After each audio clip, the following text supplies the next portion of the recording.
안녕하십니까. 청년 대한민국을 말하다 진행을 맡은 이용훈입니다. 우리 대한민국은 어려운 시기가 많았습니다. 5천년 우리 한반도 역사를 봤을 때 크고 작은 내란과 외침도 있었습니다. 그럼에도 불구하고 항상 우리 손자들과 어르신들 또 우리 국민들은 긍정의 마음과 희망을 가지고 할 수 있다라는 마음가짐으로 지금까지 어려움을 극복하고 이겨왔습니다. 6.25 전쟁을 겪은 후 황무지였던 대한민국에서 우리들은 나라 사랑하는 마음과 가족을 아끼고 사랑하며 자신의 위치에서 피땀 흘려 대한민국을 만들어 왔습니다. 현재 대한민국은 앞으로도 국민들이 많은 힘을 합쳐서 이끌어가야 할 시기입니다. 지금부터 어떻게 하면 더 살기 좋은 대한민국을 만들고 국민 모두가 웃으면서 행복해질 수 있는 방법에 대해서 청년들과 함께 여러 가지 의견을 나누는 귀한 시간을 가져보도록 하겠습니다.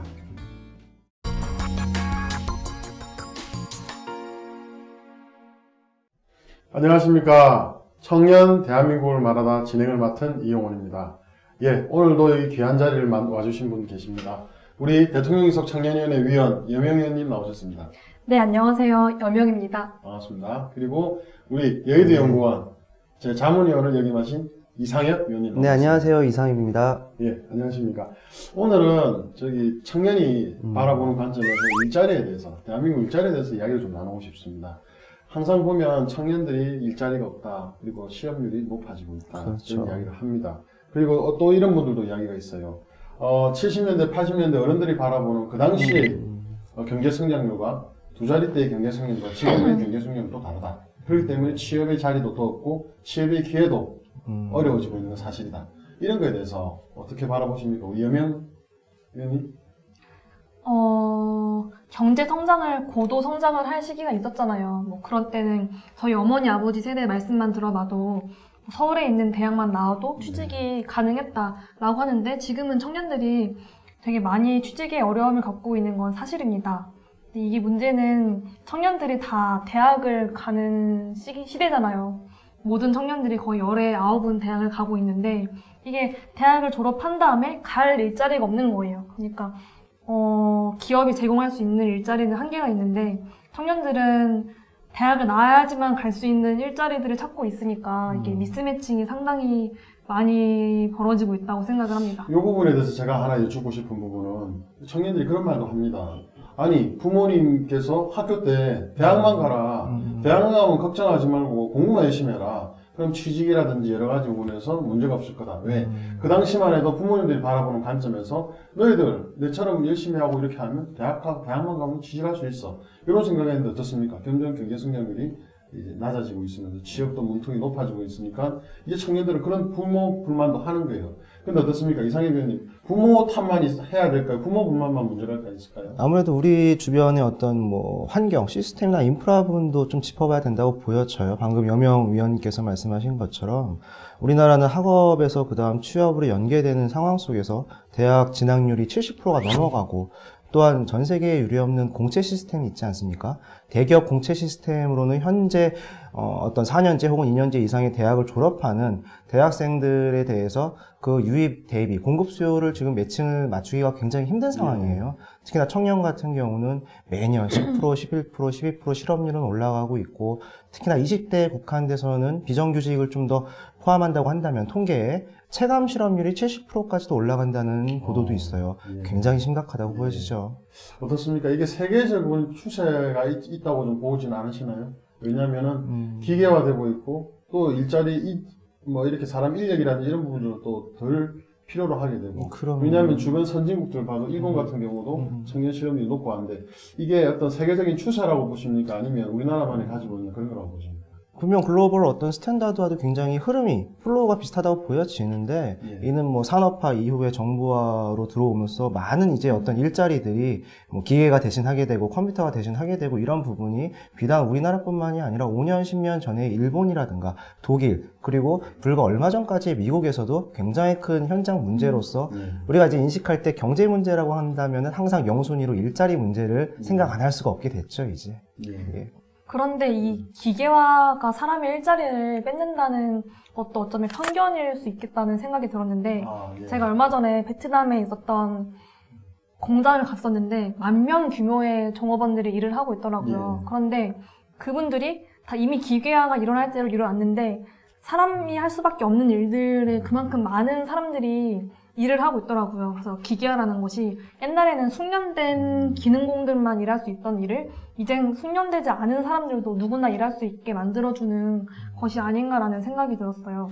해외 동남아시아 진출 기업이나 이런 외주업체를 이야기하신 것 같은데 그런 부분에 대해서도 문제는 좀 있다는 이야기들이 있습니다. 청년들이 나는 그런 데 가서 일을 하지 않을 거야. 대기업 아니면 우리 부모님들이나 주변에서 명절 때 야단도 치고 이게 직장이냐라고 친구들끼리도 무시하는 게 있다. 이런 말들도 이야기들이 주고받는데 또 편의점에서 아르바이트 할 수도 있는 거고 틈이 날 때는 자기 꿈을 이루기 위해서 여러 가지 멀티잡을 가질 수도 있는 건데 그런 거에 대해서는 지금 이 시기 대기업이나 뭐 이름 말하면 아는 공기업이나 이런데 정규직 말고는 인정할 수가 없다. 또 사회 시스템이 그런 것들도 좀 문제가 있다고 보는데 이상형은 어떻게? 그럼요. 우리 특히나 청년들은 많이 공감할 수 있는 부분이에요. 문화적인 부분이나 사회적으로 용인되는 부분에 있어서 청년들이 가장 많은 고민들 중에 하나가 뭐 취업이나 학업도 있겠지만 우리 주변에 뭐 친척들, 지인들, 부모님, 우리 명절 가면 항상 이런 얘기 하잖아요. 너 취업은 어디에 했니? 결혼은 언제 하니? 그럴 때 그거 무서워서 그거 피하려고 명절 때 집에 안 간다는 통계도 굉장히 높게 나왔다는 걸로 우리 매년 접할 수가 있죠. 예. 요즘 뭐 동남아시아나 뭐 조선족들이 불법으로 취직한다는 문제를 문제 삼고 있지만 사실은 기업 공장장들 입장에서는 그분들을 해외에 거주하는 그런 제3세계 국가의 분들을 노동을 쓰지 않으면은 이게 공장에 돌아가지 않는 구조라고 그렇지. 해요. 근데 이게 제가 학교를 졸업한 지 얼마 안 됐지만 예. 제 친구들은 아직도 졸업을 하지 않고 계속 유예하고 있는 친구들이 있거든요. 예. 근데 그런 친구들 보면은 이게 좀 비록 제 친구들이지만 좀 안타까운 점이 3학년 때까지 실컷 놀고 클럽 갈 거 다 가고 해놓고 4학년 때는 뭐 삼성 시험만 계속 보는 거예요. 네. 사트라고 하잖아요. 삼성 취직 시험, 뭐 아모레 퍼시픽. 디켓도 보고요. 네. 네. 절대 중소기업은 갈 생각조차 하지 않더라고요. 맞습니다. 그런 것들이 좀 우리들의 인식이 개선돼야 되지 않나라는 생각을 많이 합니다. 예. 좋은 직종 또 뭐 엄친딸, 엄친아라는 이렇게 인정을 받을 수 있는 그런 기업 이런 데만 선호하게 되고 네. 말씀하신 대로 중소기업이라든지 조금 땀을 흘려야 되겠지만 직장은 넘쳐나는데 그런 기업들은 또 기피하게 되는 그런 게 있다는 말씀이시죠. 또 이런 이야기도 있습니다. 대기업이라든지 일반 기업체에서 이제 구직을 하는 이런 전문가들이 말씀하시면은 아니 대학교 졸업하고 나서 다시 네. 트레이닝을 시켜야 되고 전공이라도 아무것도 모르고 있다. 그 다음에 뭐 준비라든지 취업하고 나서 혹은 취직 후에 뭘 해야 될지 아무것도 모르고 직장만 취업하고 합격만 하면 되겠지. 이런 부분에서 답답함을 말씀을 하고 계세요. 또 청년들은 또 그런 이야기 합니다. 고등학교 졸업하고 실업계로 취업을 진입할 때도 고등학교에서도 취업이나 창업에 대한 교육이 좀 있었으면 좋겠다. 그리고 대학교에서도 뭘 해야 될지 모르겠는데 진로에 대해서 공식적인 학점이라도 채택을 해서 그렇게 해서 대학교에서 사회로 나가기 전에 좀 그런 거에 대해서 취업이나 적성이나 창업에 대해서 좀 알고 나갔으면 좋겠다. 이런 말들을 좀 하는데 이런 거에 대해서는 좀 어떻게 보십니까? 그럼요. 최근에 많은 유수의 대학교라든가 혹은 이제 군대에서도 직업 탐구라든가 창업 관련된 뭐 교육 과정 언제든지 들을 수 있으면 들을 수 있게 굉장히 시스템이 잘 되어 있는 건 사실이에요. 여기가 한 가지 우리가 좀 더 좀 짚고 넘어가야 될 부분은 왜 우리 청년들이 어떤 창업이라든가 취업을 제외한 공무원 시험 같은 조금 더 안정적인 직종에 점점점 더 몰려서 경쟁률이 치열해지고 있는가라는 부분도 좀 간과해서는 안 될 것 같고요. 우리가 왜 그렇다고 보십니까? 그러니까 전체적으로 일자리 좀 수요 공급을 좀 말씀을 드려야 되는데 여기서 일자리는 더 이상 어떤 파이가 확 어떤 눈에 띄게 늘어나기는 굉장히 힘든 건 분명 사실이거든요. 그렇다고 한다면 일자리를 조금 더 분배하고 재생산할 수 있는 어떤 방법 중에 몇 가지가 한 가지 같은 경우 일자리 나누기라 그래서 우리가 일학습 병행제라든가 시간 선택제 일자리 또 하나는 또 해외 취업이나 해외 창업, 해외 인턴 같은 게 가능하겠고요. 마지막 하나가 이제 창업 쪽인데 예. 창업 같은 경우는 향후에 창직과도 맞물려서 굉장히 다양한 산업에서 우리 아까 여명 의원께서 말씀하신 기계 혹은 어떤 컴퓨터가 대체할 수 있는 부분의 이외에 인간만이 할 수 있는 예. 고유의 숙련도를 지녀야 되는 부분 그리고 중간 관리가 좀 더 필요한 부분에 있어서 새로운 직종을 계속 탐구하고 찾을 수가 있어요. 이런 부분에서 조금 더 우리 사회 청년들뿐만이 아니라 뭐 정부 제도적인 부분도 마찬가지고 기성세대 분들도 좀 더 능동적이고 유연한 사고방식이 좀 필요하지 않을까라는 생각이 들어요. 그런 이야기도 있지 않습니까? 이제 창직이라고 말씀하셨는데 3D 프린팅이라는 그 산업이 생기면서 네네. 뭐 해외에는 그런 게 있어요. 그걸로 예술 작품을 만든다든지 그럼요. 일반 재료로는 표현하기 쉽지 않았는데 그걸 좀 더 다듬고 아이디어를 내서 뭐 몇 천만 원이 넘는 가치의 어떤 네. 아이템을 만들고 특허품도 만들고 또 시제품도 저렴하게 만들 수 있어서 창직에서 너무 좋은 기회가 생겼다 이런 것도 있더라고요. 예. 우리 여기 저는 대표님께서 아까 말씀해주신 그 요즘 대학생들이 고등학교 때도 그런 실업 교육이 있으면 좋겠고 네. 대학교에서도 그런 교육이 있었으면 좋겠다라고 청년들의 요구가 있다고 하는데 저는 보다 근본적으로 예. 명확히 뭔가 이 교육에 대해서 이렇게 인식이 잡혔으면 좋겠는 게 예. 이렇게 일자리 창출해서 노동개혁도 중요하다고 하잖아요. 근데 예. 저는 정말로 일자리 문제를 해결하려면은 교육 개혁이 선행돼야 한다고 생각해요. 예. 예를 들어서 대학은 공부를 하기 위해 가는 곳이잖아요. 예. 공부하고 싶은 사람은 공부를 하러 가서 만약에 취직이 필요하면 취직 공부는 따로 해야 되는 거지. 예. 그것을 국가에서 나서서 혹은 대학이 실업 교육까지 다 하는 거는 너무 청년들이 잘못 생각하고 있는 게 아닌가라는 생각이 듭니다. 그래서 우리가 보통 과거 캠퍼스 네. 대학교 얘기하면 학문 연구의 장이잖아요. 네. 근데 어느 순간부터 약간 취업 사관학교화된 네. 느낌이 굉장히 강하게 대학교로 들어요. 4년제를 졸업을 해야지 네. 또 취직을 할 수 있는 아까 말씀하신 부분 과정을 생각하고 어디까지나 선택 교육이자 평생 교육이어야 네. 되는 대학이 지금은 거의 뭐 어떤 중등 고등교육의 연장선상에서 반드시 취업을 위해 거쳐가야 되는 필수 코스가 돼버린 건 네. 아닌지라는 네. 생각이 듭니다. 예. 그래서 기업 입장에서도 경력직을 뽑고 싶어하는 이유가 예. 4년제 아무리 좋은 대학에 좋은 과를 나와도 실무 교육이 안 돼 있으니까 교육하는 비용이 그러니까 돈을 주면서 한 3년은 예. 숙련을 시키는 과정이 필요하다고 하더라고요. 또 그렇게 하다 보면 3년도 안 되고 1년도 안 돼서 네, 또 못 그만두고 못 견디겠다 그렇죠. 그만두고 퇴사하고 이런 일자리의 연속성이 끊기는 경우가 기업들이 그렇게 많다고 네. 불만을 토로한답니다. 예. 청년들의 이 자리에 대해서 마지막으로 한 말씀씩 좀 의견을 주신다면 어떻게 할 수 있을까요?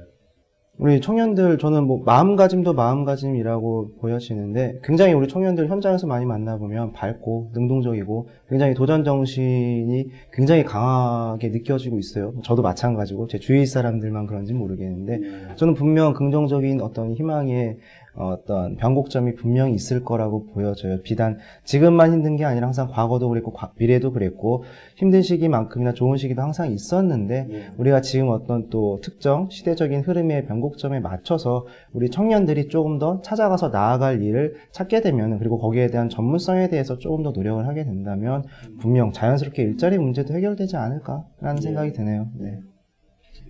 네, 결국 일자리를 만드는 건 기업이 하는 일이잖아요. 저는 기업에 대한 규제 이런 것들이 많이 개혁이 되는 것이 청년 일자리를 많이 창출할 수 있는 유일한 해법이지 않나 싶습니다. 아, 그렇군요. 네. 그리고 또 저는 이 생각도 듭니다. 네. 청년 정책에 대해서 정부의 홍보가 조금 더 필요할 것 같고 그렇죠. 청년들에 대한 눈높이에 맞는 소통 그걸 통해서 일자리가 어떤 것이 있을까 또 항상 보면 뒤늦혀지는 부분이 그런 부분에 대해서 생각을 좀 더 했으면 좋겠고요. 두 분 말씀에서 있는 공통된 점이 하나 있습니다. 청년들이 마음을 먹으면 안 될 게 없다. 긍정적인 마음 가지고 청년들이 가질 수 있는 게 뭡니까? 열정과 도전정신을 가진다면 어떤 일도 해낼 수 있다. 조금 더 눈높이를 낮추고 조금 더 넓게 바라본다면 일자리는 좀 다 나아지지 않을까 싶습니다. 네. 네.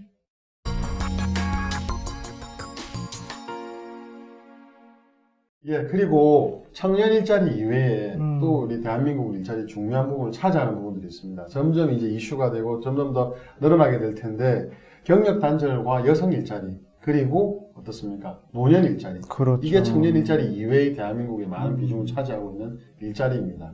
그래서 두 가지에 대해서 이야기 좀 나누고 싶은데 요즘 여성들이 결혼을 안 하겠다, 못 하겠다, 또 준비하고 하겠다. 이유가 결혼하고 나면 직장에 못 가. 음. 회사에서 잘려. 그렇기 때문에 경력이 단절되고 또 육아를 하고 나서 다시 회사를 가려고 할 때는 뽑질 않는다든지 어떤 기준을 줘서 취직을 할 수 없는 여성과 주부들이 많다고 하는데 그런 경력 단절에 대해서 좀 어떻게 보십니까? 사실 여성 일자리 경력 단절에 대해서는 예. 저도 상당히 많은 고민을 해본 주제예요. 왜냐면 저도 이제 나이가 있고 시집을 실감하시지 않겠습니까? 네, 시집을 그러면? 가야 하는데 이게 주변에 선배들 말 들어보면은 아예 일찍 가가지고 일찍 애를 낳아버리든지 아니면은 애매모호하게 30일 때쯤 낳지 말고 뭐 30 지나서.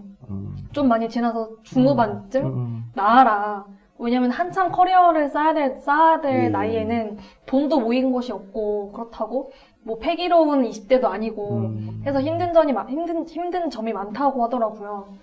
그렇다고 또 육아 수당, 뭐 육아 휴직을 요구하기에는 저는 사실 그쪽으로는 그게 복지 쪽으로는 그런 것들 다 선택이라고 생각을 하거든요. 그 일을 하는 여성의 선택. 그게 참 모순적인 생각을 갖고 있습니다. 그러니까 제가 그 아이를 낳고 결혼을 해야 될 입장으로서는 이런 게 있으면 좋겠다 싶은데 또 막상 그런 것들을 다 보장해주면은 이게 기업이 돌아가지 않잖아요. 나라도 그렇고. 그래서 생각이 많습니다. 네, 주변 들은 이야기들은 많으실 텐데 아직은 체감을 안 해보신 거 아닙니까? 미혼이시고. 그래서 제 주변에 저보다 10살, 12살 정도 많은 여성 선배들 말을 들어보면은 이게 아이를 낳았을 때 그 아이를 뭐 친정 어머니나 시어머니께서 돌봐주지 않으면은 도저히 본인이 이 직장 생활을 계속할 수 없는 그런 상황이 되더라고요. 뭐 돈이 아주 많아가지고 그런 경우는 많지 않아요. 고용하거나 그런 경우가 아닌 이상. 근데 또 생각을 해보면은 아이가 0세부터 뭐 7살 그리고 초등학교를 입학하는 그 시기에 정말 많은 부모님의 사랑의 손길이 필요하거든요. 근데 이것을 남에게 어찌됐든 어머니가 아닌 이상 다 남인데 남에게 맡기는 것이 또 맞는가 하는 생각이 듭니다. 예. 우리나라 같은 경우는 지금 맞벌이가 굉장히 일반화되어 있잖아요. 결혼 혹은 이후에 출산, 보육까지를 생각하기 이전에 남성분들이나 여성분들이나 뭐 대학교를 졸업을 했든 바로 사회에 진출을 하셨든 일자리를 가지고 만나는 게 보통이거든요. 이게 현대 사회의 일반적인 부분인데 이게 특히나 우리나라의 어떤 뭐 과거부터 이렇게 좋게 내려오는 어떤 문화 중에 유교적인 관습이 또 있기 때문에 문화적인 부분과 지금 현대의 어떤 뭐 일자리 부분의 교집합 부분에서의 약간 특색을 우리나라만이 좀 가지고 있는 부분이 있지 않나라는 생각이 들어요. 뭐 이런 얘기를 좀 말씀드리고 싶은 게 우리나라가 뭐 여성 어떤 성평등에 관련돼서는 OECD 국가 기준으로 굉장히 상위권에 위치를 하지만 뭐 시간 대비 뭐 급여라든가 뭐 연봉 이런 부분에 있어서는 남성 대비는 상당히 낮은 순위에 속한다라는 걸 우리가 많은 이제 언론을 통해 접할 수가 있는데 우리나라 같은 경우는 여성의 어떤 뭐 결혼하고 이후에도 뭐 가정주부로서 또 보육의 어떤 주체, 당사자로서 남성보다는 상대적으로 좀 더 많은 좀 시간을 할애하고 좀 더 많이 어떤 역할을 맡고 있었기 때문에 이런 부분에 대해서 당연히 어떤 기존의 취업에 대한 경력 단절이라든가 재취업 부분이 좀 많이 애로사항이 있지 않을까라는 생각이 들고 있지만 저 같은 경우도 남자인지라 아직 제가 뭐 능동적으로 체감하고 주위에서 보는 거는 조금 덜하지 않을까 이런 생각이 들어요. 그런데 저는 지금 위원님 말 들으면서 생각이 든 건데 많은 시간을 아이들과 함께하는 것보다는 그 같이 있을 수 있는 순간에 얼마나 아이에게 집중하느냐의 문제인 것 같기도 해요. 그래서 약간 가부장적인 사회 전통이 아직 남아 있어서 아이는 무조건 엄마가 키워야 돼라는 생각이 있지만 맞벌이를 하는 시대니까 뭐 아버지도 어머니도 그렇게 서로 시간을 분담하고 나눠서 아이와 있을 수 있는 그 순간에 최선을 다해서 관심을 갖고 아이와 있는 시간을 보내는 게 또 해답이 아닌가 싶기도 해요. 저는 집안일 하는 거 가사를 되게 좋아해요. 뭐 음식 만들고 청소하고 이불 말리고 있으시잖아요. 너무 좋아해서. 네, 저는 굉장히 가정적인 사람입니다. 네, 그래서 아마 뭐 향후에 또 좋은 상대방을 만나게 된다고 한다면 어떤 집안의 업무 분담이나 역할이 굉장히 경감되시지 않을까라는 잘 하실 거예요. 조심스러운 생각이 영상의 기록이 없습니다. 생각이 들기는 하는데 그만큼 지금의 남성보다 오히려 더 또 많은 직책에 있어서 여성들이 들어갈 수 있는, 일할 수 있는 공간들이 많이 지금 있단 말이죠. 여기에 대한 어떤 경력 단절 부분에 대해서는 단순히 뭐 가정 혹은 좀 더 큰 뭐 지역사회 이상으로 국가적으로도 큰 어떤 재정적 그리고 경제적 손해가 되지 않나 라는 생각이네요. 네, 맞습니다.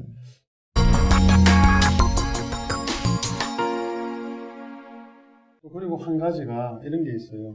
점점 이제 기대 수명은 길어지고 있고, 이제 평균 수명이 뭐 90세, 100세가 넘어간다고 하는데, 그럼요. 정년 퇴직은 뭐 55세에서 이제 60세. 네. 이렇게 하다 보니까 남은 30년, 40년. 이렇게 어르신들이라든지 우리의 부모님이라든지 주변 분들이 보면, 경력 단절을 넘어서서 생활의 문제, 혹은 어떤 자아의 어떤 추구할 수 있는 행복 추구권에 대한 문제까지도 노년층이 이제 일자리뿐만 아니라 여러 가지로 생계까지 힘들다고 해서 그런 일들이 많은데, 노년 일자리는 또 그런 게 많습니다. 노인이라고 해서 단순한 아니면 뭐 아파트 말씀하시는 것도 경비실에 계시는 이렇게 일자리를 생각하는데, 알고 보니 이거 잘 활용만 한다면 다들 보면 전직 공무원 계시고 전직 교육자도 계시고 전직 여러 가지 경험들이 많은 어르신들이 많으신데, 이런 부분에 대해서 좀 활용을 해야 되지 않나 하는 목소리들이 있습니다. 저는 깜짝 놀라요. 제가 이제 학창 시절, 대학교 학창 시절에도 항상 뭐 저기 학생회관이라든가 제가 속했던 뭐 본교의 뭐 1층 회관에 항상 이제 경비 아저씨 분들이 계시거든요. 거의 다 이제 모든 대부분의 대학교들이 자체 고용을 안 하고 거의 다 수탁 위주로 하고 있는데, 계신 분들과도 또 가깝게 인사드리고 만나고 말씀을 나누다 보면 전직 은행 지점장님, 전직 교수님, 전작 뭐 경찰 공무원, 교장 선생님, 맞습니다. 정말 뭐 다양한 경험과 연륜을 가지신 분들이 왜 60, 70 이후에 일할 수 있는 공간이 물론 그 자체도 굉장히 의미가 있는 일이지만, 공간 자체가 서비스업 위주로, 특히나 육체노동 위주로는 갈 수 있는 공간이 거의 없다는 거에 대해서 굉장히 좀 안타까움을 금치 못할 수가 없고요. 깜짝 놀라는 게 있어요. 제가 초등학교, 중학교 때까지는 그래도 환갑잔치를 지냈거든요. 집에 어르신들이 계시면.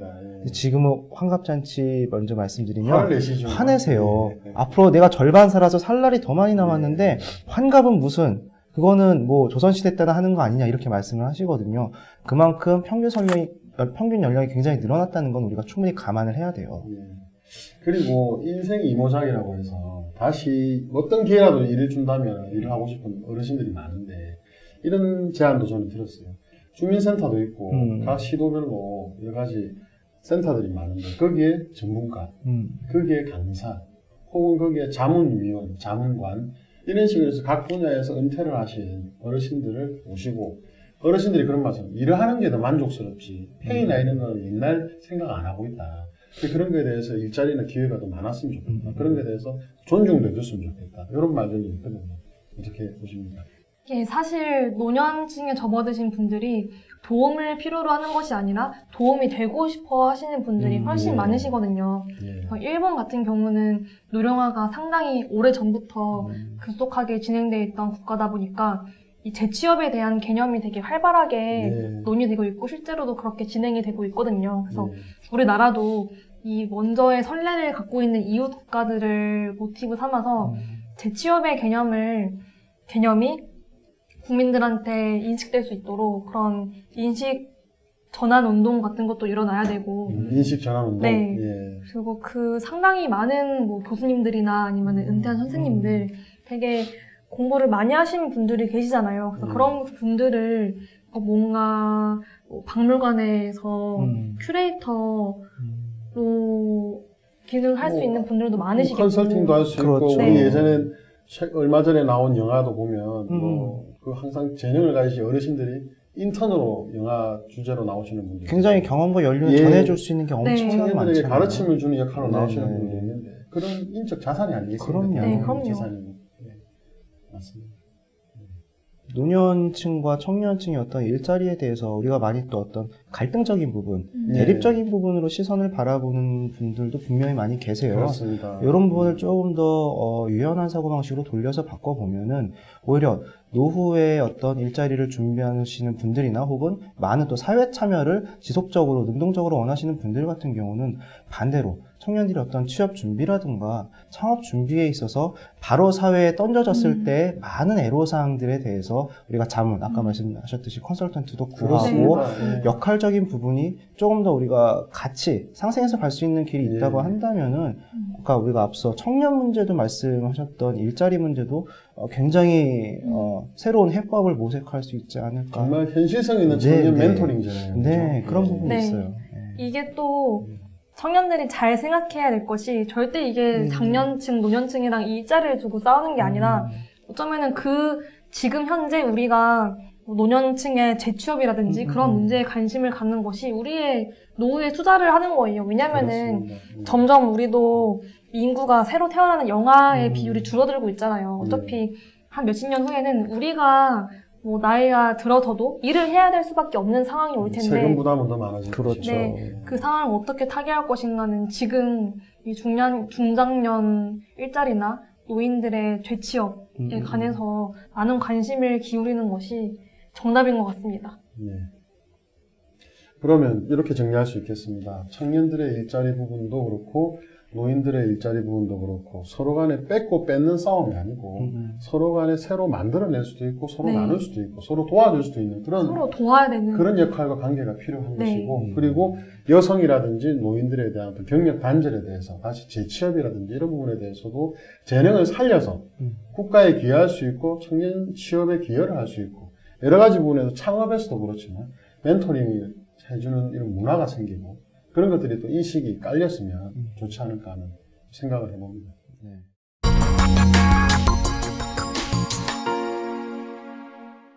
계속 대한민국 일자리에 대해서 이야기를 나누고 있습니다. 오늘 청년 일자리와 그리고 여성 경력 단절과 노년층의 일자리에 대해서 이야기를 나눠봤는데 마지막으로 일자리에 대해서 바라보는 관점이 하실 말씀 있으시면 정리해 주시면 감사하겠습니다. 네. 우리가 보통 일자리를 오늘 같은 경우도 이제 뭐 청년 세대별로도 많이 나누고 남성 여성별로도 많이 나누지만 분명 지금에 있어서의 어떤 가장 중요한 화두는 경제 중에서도 일자리 문제가 가장 중요한 부분이 아닌가라고 생각을 하고 있고요. 과연 여기서 우리가 세대나 성을 떠나서 근본적인 원인을 우리가 어디서 찾을 것인가, 그리고 또 어떻게 인식을 하고 어떻게 어떤 정책적으로 또 타법을 모색할 것인가에 대한 부분은 같이 좀 고민을 해본 자리여서 굉장히 의미가 있다고 보여지고요. 마지막 한 말씀은 조금 더 현장에서 많은 목소리가 나오는 거를 열린 마음으로 좀 듣고 교감하고 소통할 수 있는, 여기서 굉장히 또 작은 것 하나에도 문제점에 대해서 방법을 또 새로 찾을 수 있다고 보여지거든요. 이런 부분은 우리가 좀 이런 방송을 통해서라도 많이 좀 수렴했으면 좋겠네요. 네. 좋은 말씀이십니다. 네. 저는 우리나라에서 복지 정책이란 곧 일자리 정책이라고 생각을 합니다. 이게 상당히 많은 사람들이 일을 하면서, 노동을 하면서, 그리고 또 사회에 참여한다는 느낌을 갖고, 또 노동을 통해 정당하게 벌어들인 소득으로 소비를 하는 행위를 통해 살아있다는 것을 느끼거든요. 그래서 만족하고. 네, 상당히 뭐 선거철마다 복지 정책, 뭐 소득 보장이라는 복지 정책들이 쏟아져 나오는데, 이게 그런 정책을 만드시는 분들께서 복지 정책이라는 곧 일자리 정책이라는 것을 느끼시고 좀 더 그런 쪽으로 방향을 선회하셨으면 좋겠다는 바람이 듭니다. 수동적 복지 정책이 아닌 능동적 복지 네. 정책이 일자리와 함께 이루어질 네. 수 있으니까 그렇게 되기를 바란다. 네네, 맞습니다. 예, 오늘 청년들이 바라보는 대한민국에서 오늘 일자리에 대해서 대화를 나눠봤습니다. 예, 오늘 나와주셔서 감사하고요. 많은 이야기 너무 감사했습니다. 예, 다 함께 대한민국 화이팅을 한번 외쳐보죠. 자, 대한민국 화이팅!